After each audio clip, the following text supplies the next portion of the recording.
আজকের আমি বানাবো সুজি দিয়ে ধোসা। সুজি দিয়ে ধোসা বানানোর জন্যে প্রথমে আমাকে করতে হবে কি, 1 কাপ সুজি নিতে হবে, 1/2 কাপ টক দই নিতে হবে, 1/2 কাপ আটা নিতে হবে, নিয়ে অল্প জল দিয়ে সেটা মিনিট 10-15 ভিজিয়ে রাখতে হবে। তারপরে খানিকক্ষণ বাদে 10-15 মিনিট বাদে করতে হবে কি, ওতে একটু খাবার সোডা দিয়ে নিয়ে একটু ধনেপাতা কুচি, কাঁচা লঙ্কা কুচি দিয়ে নিয়ে ব্যাটারটা রেডি করে নিলাম। তার মধ্যে আমাকে একটা সাম্বার বানিয়েছি। সাম্বারটা বানানোর জন্য প্রথমে আমি করেছি কি, একটু মুসুর ডাল, টমেটো, কাঁচা পেঁয়াজ কেটে নিয়ে তেল হলুদ দিয়ে প্রেশার কুকারে সিটি মারতে দিয়েছি, সঙ্গে একটু সাম্বার মশলাও ইউজ করেছি।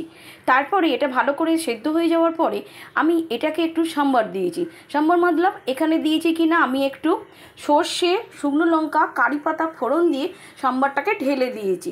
দিয়ে রেডি হয়ে গেছে সাম্বার। এবারে এখানে বানিয়েছি কি, ওই গরম যে লিকুইড যেটা বানানো ছিল ধোসার, সেইটাকে ফ্রাইং প্যানে দিয়ে দিয়েছিলাম। দিয়ে নেওয়ার পরে দেখুন কিরম মচমচে একটা ধোসা রেডি হয়ে গেছে।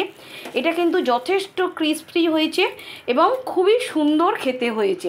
আপনারা চাইলে এটা বানিয়ে দেখতে পারেন, ভীষণই সুন্দর একটি রেসিপি।